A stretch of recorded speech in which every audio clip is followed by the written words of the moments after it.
Good afternoon, everyone, and welcome to Good Journeys Tarot. I'm Rosemary, and I am going to flip on my light so you can see me as I shake the camera all over the place.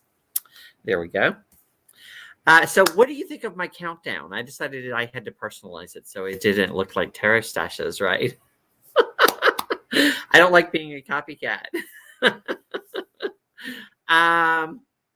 Yes, so I am in a different location today because some of you may be aware from Facebook that my dog hurt himself on Thursday or Friday.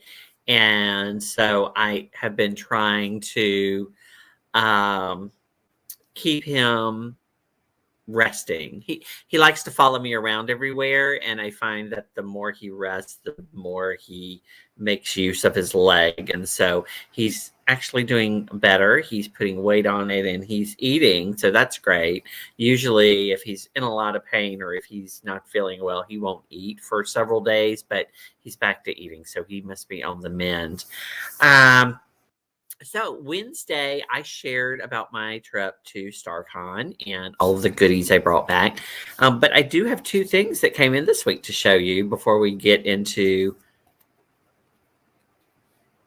the World card and all of the things that are in there. Why, hello, welcome. So glad to see you here. I actually had misplaced this Selenite Moon, which what someone was giving away at the convention, and it was like roughed up, like it had like nicks in it and that type of thing. But the great thing about selenite is it's easy to manipulate because it's a soft stone. So I came home and I sanded it down smooth and everything, and put a little essential oil on it, and so I thought I would enjoy that. So Tarot Stash, I know, and I just didn't want mine to look like everybody else's, right? So I decided, and you're the only one that I see using it regularly. I don't know if that's because you're the only one I am watching that's using it, or if people aren't using the countdown. So glad to have Shauna here as well. The other thing I actually ordered while I was at StarCon, because I had never read any of her books, and this one sounded really appealing to me. But Sasha Graham's book, Tarot Diva, and I'm actually enjoying it. I'm actually well into it now. It's really interesting because it's not just tarot meanings. I guess it reminds me a little bit of Jamie Alford's book, Tarot Inspired Life, in that it talks about how to integrate the cards into your life. There are some recipes in it, and there's some meditations and various things. And so I'm looking forward to getting further into that over the next few weeks. It's actually a lighter read than most of what I'm reading right now. So yeah, that's something that I will be looking forward to. So starting next week, I would like to invite people to join me to chat about the cards, because it's always more fun when there's a back and forth. And that's why I like having you guys here. And that's also why I encourage you all to join my Facebook group, Good Journeys into Tarot, so we can chat about the cards and the ideas and all. Tarot Stash had added some valuable insight to the Devil card. And so now I'm tagging him in every post about the cards to get his feedback, because I know that he will offer it to me. But I would like to hear all of your feedback. And so if you want to join me on my channel, please do let me know. You can contact me through Facebook or Instagram. And also join the group, talk about the cards, as well as other things that are going on in my channel, and get to see all of the goodness before Sunday, right? So let's talk a little bit about this card, the World card. And to do that, usually we start by looking at cards from other decks. They're all being a bookmark right now because I wanted to show you, if you don't have the Spirit Keepers Tarot Revelation Edition, in her book of maps, Benabel Wynn actually does several pages showing the various world cards from antiquity and all the way up to hers. Her previous one, which was the first one, and you'll see that again in a minute. And one of the things that you'll see they have in common, though it's probably hard on here, is that they all have the representation of the four elements, and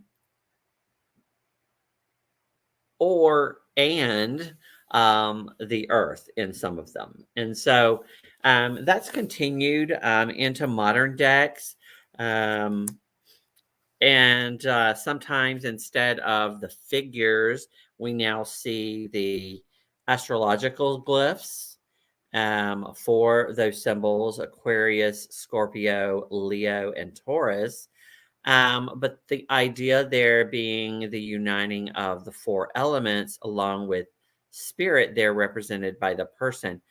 As we have gotten further into modernity, cards tend to give us more voluptuous women in the cards, which is interesting to me because as you're reading, this card is about all the energies coming together to complete things. And even though the person appears to be female, the idea behind the ribbons covering them was that it was the divine hermaphrodite or androgyne, or to use a modern term, intersex. So not just female or male, but both and neither, as a uniting of all things. And so we do get some lovely cards, though. Some, again, using the, in this case, we actually see the pips rather than the astrological or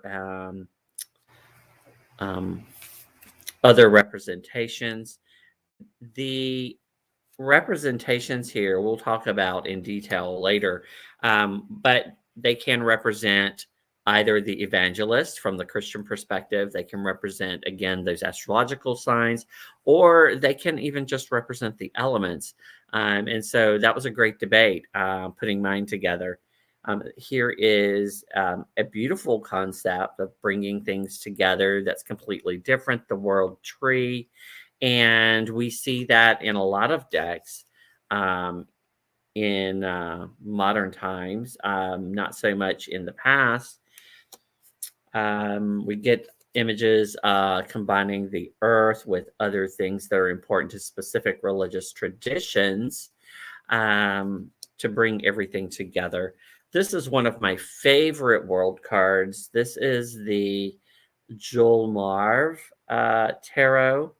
And I just love how they represented the earth in the palm of the hand. And the hand actually has all of the zodiac on it.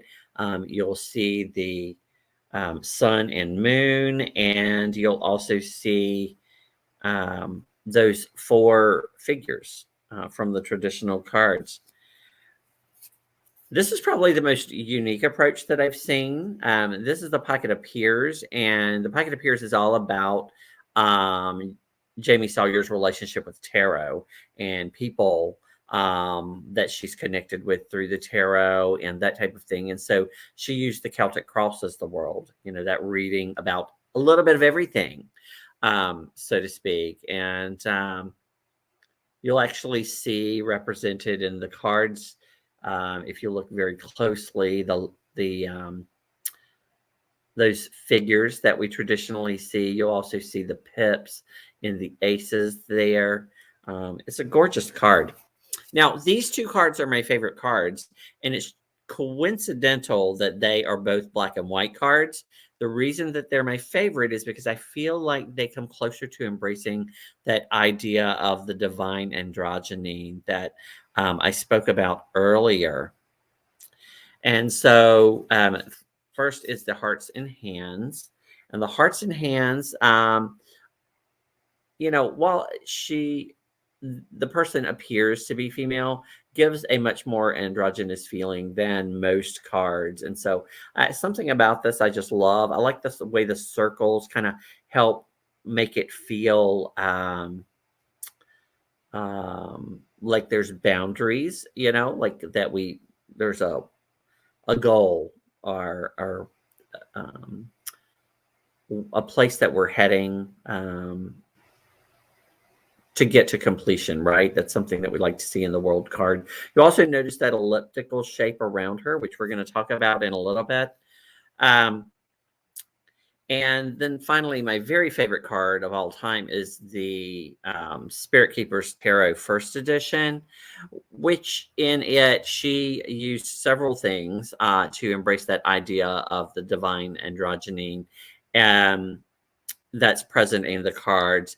And so you'll see not only is this figure androgynous, and I love the kind of anime style of that figure, and she used the starfish, and the starfish is very unique in that it is both and neither male nor female, and sometimes it's one and sometimes it's the other, and so it's kind of the epitome of both genders at different times.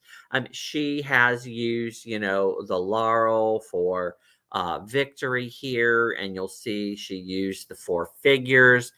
And you see how those 2 circles intersect there in the middle, and you get that kind of elliptical shape that's right behind the figure.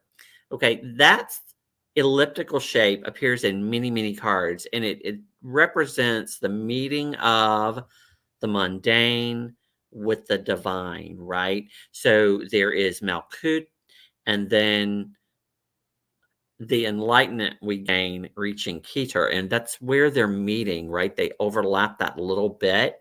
And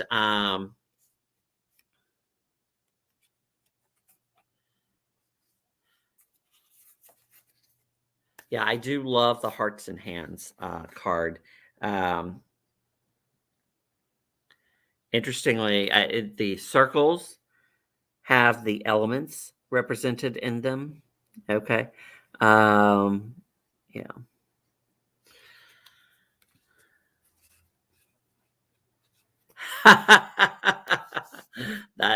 That's funny. That's funny. I like that. Well, I have no choice. I have no money to spend right now. I did want to just briefly mention the Thoth card because the Thoth card is similar to many world cards. You'll see that cosmic egg elliptical shape there. You'll see the 4 figures that you see. You'll see that being in the center. In this case, surrounded by the serpent or the kundalini, but chooses to call it the universe. And I've always thought, even before I started working with the Thoth, that the universe was a much more appropriate word for this card, right? Because this is supposed to be everything coming together and presenting us with that idea of completion, of fulfillment. And so I really have contemplated naming my card the universe when I finish. So let's look at my coloring of the card. I actually decided to color the figures based on their elemental association. And rather than coloring them like they normally would be. And I colored the person gray to denote that they were, neutral. They weren't male or female or that type of thing. But I want to talk about these wands because something that was interesting that Rachel Pollack said was these wands, there is one there for the magician and one for the high priestess. This is where they come together. This is where we now understood the elements and also how to connect with our higher self or the divine through the high priestess. So we're now both the magician and the high priestess in this card. And so that's why there were the two wands, which is an interesting concept. But let's talk about those four figures. I mean, I'm sure that everyone who's watching at the moment knows this, but perhaps someone will see this and not. But this is the Tetramorph, right? These are the four beings. Here, the way they were represented were the four beings in the book of Ezekiel's visions, the man or angel representing air, as well as Aquarius. And then you have the eagle, which often stumps people because that's the water sign of Scorpio. And the eagle is one of the associations with Scorpio. It's an odd association, but it's there. And so, and that's why I think a lot of people change them because it gets associated with the four evangelists, the writers of the Gospels in the Bible, most of the times, Matthew, Mark, Luke, and John, from that Rosicrucian impact on the tarot, bringing in Christian mysticism. And then you have, of course, the lion, which is Leo or your fire. And then you have the bull for Taurus, or your earth. And those four being the pillars, which first appeared in the magician as the implements on the altar, the wand, the sword, the chalice, and the pentacle, and then appeared again in the wheel card halfway through the Fool's Journey, again. And those are the pillars of the Magus. And so they represent the powers of the Magus being the magician in card 2, and the fool going on the journey to learn to master all of the elements, air to know, fire to dare, earth to do or to will, and then the water to keep silent, which in my mind means to, listen to the divine or your higher self. And so that's what we're representing there, those four elements. And so whether they are those figures or they're the astrological signs, or if they're just the elemental representations on the cards, they point to those same things, right? And the goal being that you go from the Magus and you learn and you grow until it's part of your life at the wheel, right? It's part of everything that's happening on a regular basis as you continue on, and the cycle continues. And then finally in the world, you have achieved your understanding, or you have achieved your purpose, your great work, which is one of the understandings of this card, depending on who you're talking to, is the completion of your great work.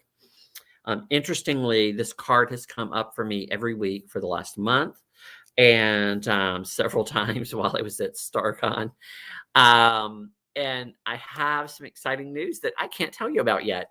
But in the next few months, it will be coming out publicly. So yay, things flowing together with the world. So kind of closing of a cycle, success, integration of everything, which is why it's important in that world card for all things to be represented, so that we can see that coming together of everything. It can be about the beginning as well as the end. In the same way that the wheel is about things continuing to move, the world has a little bit of that feeling, because as you finish something, as you fulfill it, you want to look for the next thing, right? You can't just rest on your laurels, so to speak. It can also represent the God consciousness, and I think we got that in some of these cards, like, for example, this one representing, kind of enlightenment, understanding, or God consciousness. Wholeness is an aspect of this, and so that's why um, we see all of the elements represented. And I'm gonna beat that horse to death, right? But an interesting concept that came up in a couple of books that I read was that this card can also represent diversity.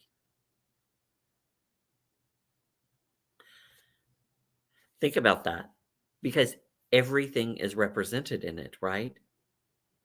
It's not just a male or female, the sun or the moon. It's not just water, air, fire, or earth. It's all of it. So, diversity, right? Because everything is represented, not just one thing or one side of a thing. Um, let's see. Oh, another correlation for those four figures is also the four worlds of the Kabbalah. I don't, if you've studied the Tree of Life, it's divided into four sections, and each of those corresponds to one of the elements. So that is another correspondence. In reverse, this card could be about a major setback. It could also be about looking for, a lack of closure or lack of completion of something. It could be that you're stuck in a world that you didn't create, right? This is a result of somebody else's actions. Whereas upright, it's about you've succeeded at that thing that you were looking to accomplish, right? That your purpose and your goals. In reverse, it could be about denial. We could just be, looking at things completely the wrong way. The wreath in the card, obviously, is something that often represents victory. An interesting thing about this is that in his pictorial key, Waite describes this wreath as that it should have roses on it. But when the final drawing was done, there were none. So the idea of roses being linked to understanding, the opening of the flower, opening to knowledge and understanding, to the light of God, so to speak, kind of idea. But the person actually there is sometimes not just the divine androgyny as we've been talking about, but sometimes is considered a representation of wisdom. So, this is the world card where all the things are coming together, and now we know how to apply them. We have the wisdom to make use of all of these elements that we have journeyed from the beginning to learn about, beginning with the magician, through to the wheel, and finally here where we have the wisdom to utilize them. So on the Tree of Life, interestingly, this card falls on a path that is called joining. And I found that exciting and interesting because this is where everything comes together, right? And this is the path that's between Malkut, which is the earth, right? That's our man, where we live, our daily lives, up to Yesod, which is where we begin to get information from the divine. So it's just the perfect place for the world card. And it's the meaning of, and that path is considered because it's in the middle of the Tree of Life, and it's between the lowest point and the first step above daily life, is the point where the sun and the moon come together, the masculine and the feminine come together, where all the things that are normally associated with a duality are meeting. And that's something you're going to be hearing a lot about from me in the near future.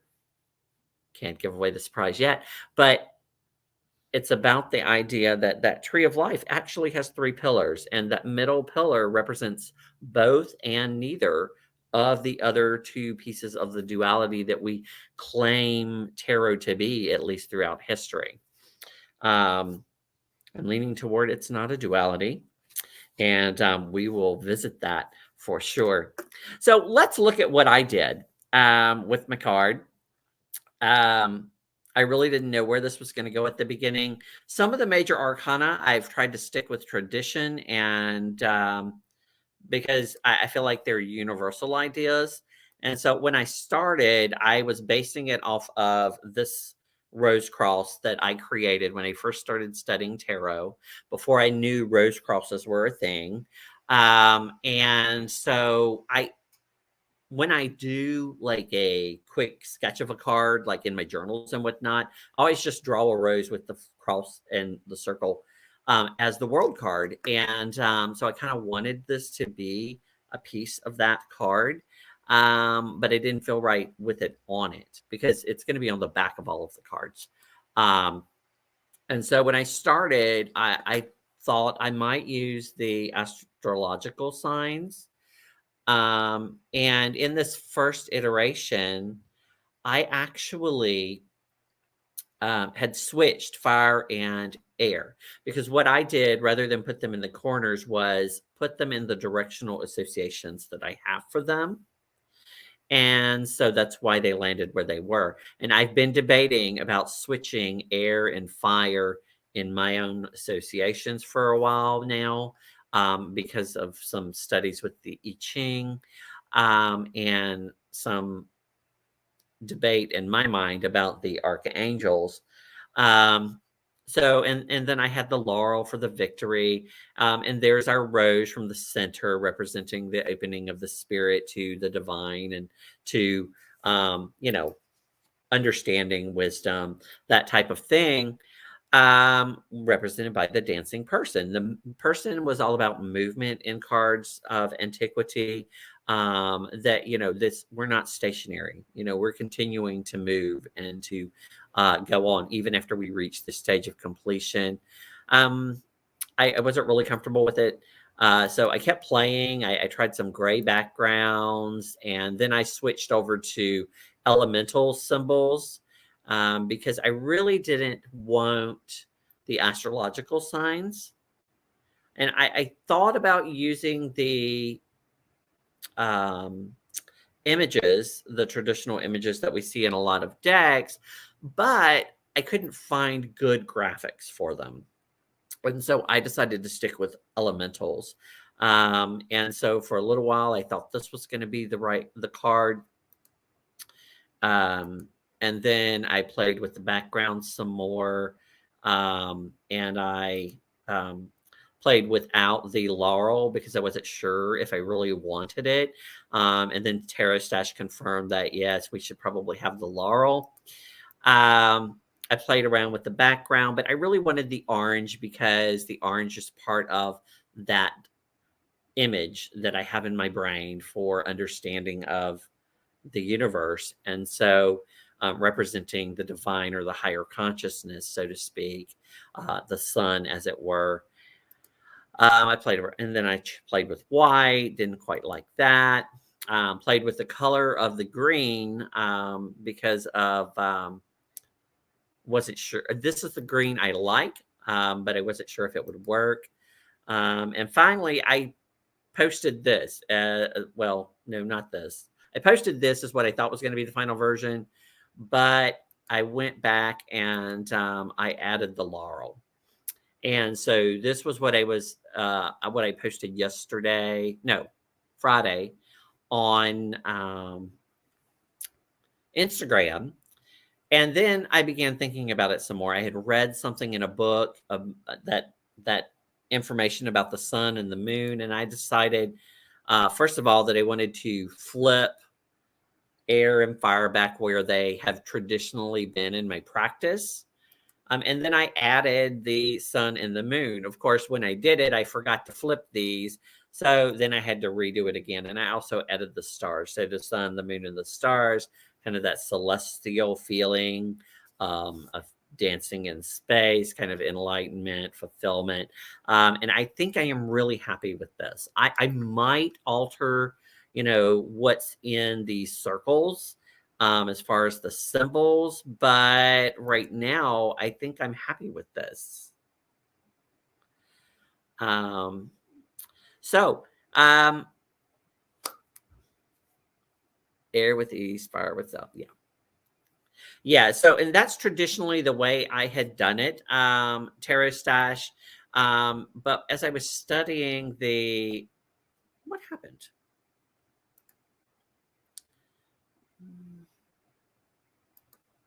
There we go. That's traditionally how I had done it, which is the way the Golden Dawn does it. But then I've been working with the I Ching a bit. And so in the I Ching, air is south and fire is east. And I was working with the LBTR, the Lesser Banishing Ritual of the Pentagram. And for some reason, it just didn't it uses the archangels and the way the archangels line up with the directions. It didn't really click with me initially, and so I played with moving it around, but I eventually went back to the way I originally had it. So it's still a debate in my head, but for now, I think most people would recognize this from the Golden Dawn. So I think that's the way that I'll look at it.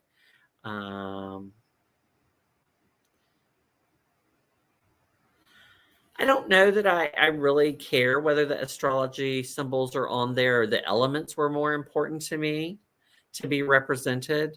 But I think the World card is a card that I will want to revisit once I have completed the Wheel and the Magician, because they are connected through those four elements.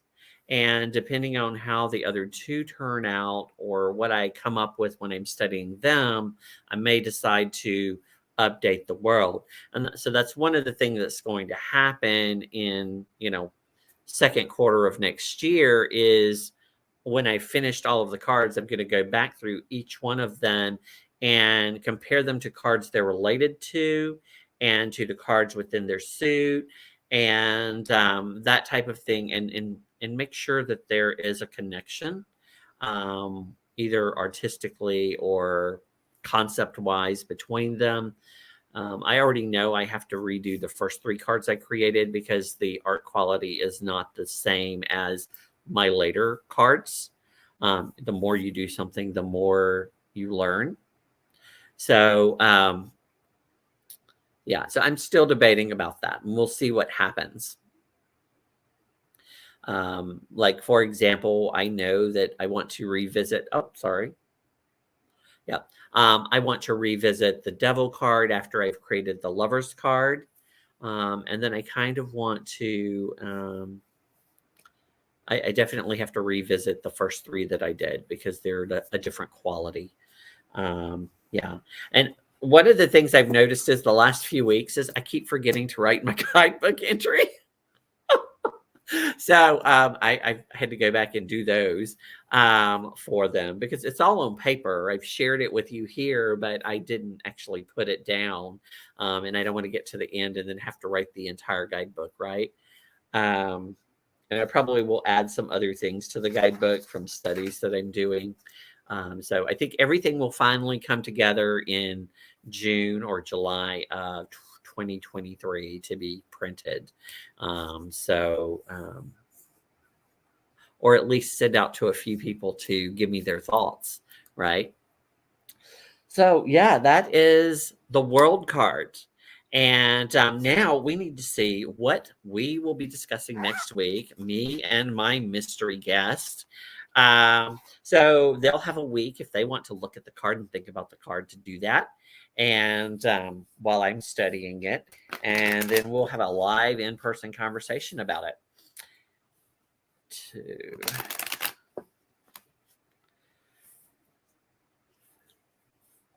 Yeah, Shauna, I actually have been thinking about this deck for 10 years, and I was only doing cards as I was inspired. And finally, I just decided I had to do them one by one until I finished. I set myself a goal, and I'm working towards that goal, and I'm using this whole live experience as accountability. You guys hold me accountable to doing this every week for you. Um, and so, yeah, and that's something that I've had to start doing for myself. I've been having to find ways to find accountability, like this project that's coming up that I'm very excited about. I just finally emailed someone and asked them the question, and they were like, "Yes," and I was like, "Yay!" And so then the next day, I did one more little thing towards that project, and so forth and so on. And I have a deadline now for that, and so I'm excited. Yay! I am. So let's see which card we will be talking about next week. Oh, okay, the Ace of Pentacles. So this is our third ace. We've already done the sword and the